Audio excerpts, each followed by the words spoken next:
ঈশ্বরের কাছে যেতে চাও? অনেক উপায় আছে।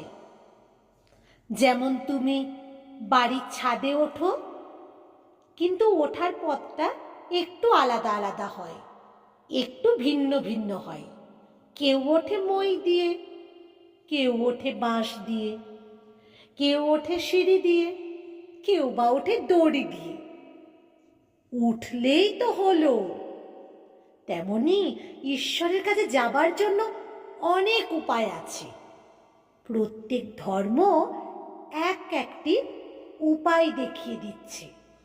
এবার তুমি বাড়ির ছাদে মই দিয়ে যাবে, না সিঁড়ি দিয়ে উঠবে, নাকি বাঁশ দিয়ে উঠবে, নাকি দড়ি দিয়ে উঠবে, এটা তো তোমার ইচ্ছা। মানুষ যখন নিজেকে চিনতে পারে এবং অন্য একটা মানুষকে দেখে চিনতে পারে, আমি কে, হাত, পা, রক্ত, মাংস, আত্মা, এর কোনটা আমি? ভালো রূপ বিচার করলে দেখতে পাওয়া যায় আমি বলে কোনো জিনিসই নাই। একটা পেঁয়াজ নাও আর পেঁয়াজের খোসাটা ছাড়াতে থাকো।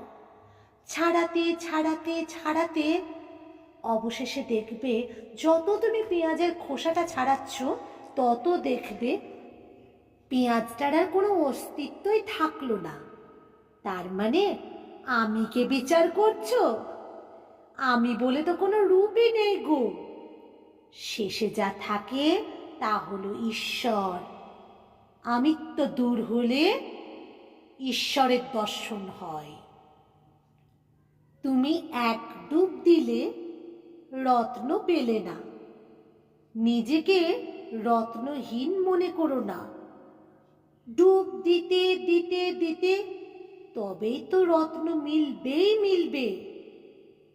তুমি অল্প সাধনা করবে আর বলবে ঈশ্বর দর্শন হলো না, এই বলে হতাশ হবে। ধৈর্য ধরে সাধনা করতে থাকো, তবেই তো ঈশ্বর তোমার উপর কৃপা করবে।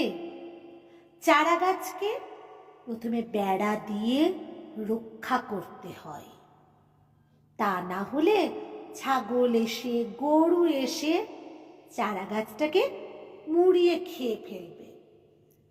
গাছ একবার যদি বড় হয়ে যায় আর ভয় থাকে না। তখন শত শত গরু, ছাগল এসে তলায় আশ্রয় নেয়, তার পাতা খেয়ে পেট ভরায়। তুমি যখন সাধনা করবে তখন প্রথম অবস্থায় তোমাকে কুসঙ্গ, বিষয়বুদ্ধি ও সংসার এর হাত থেকে আগে রক্ষা পেতে হবে, না হলে যে ধর্মভাব তোমার নষ্ট হয়ে যাবে। কিন্তু একবার যদি তুমি সিদ্ধ হয়ে যাও আর কোনো ভয় নাই। হাজার হাজার সংসার, কুসঙ্গ তোমাকে আর নষ্ট করতে পারবে না। বরং অনেকে তোমার কাছে এসে, তোমার সান্নিধ্যে এসে শান্তি পাবে।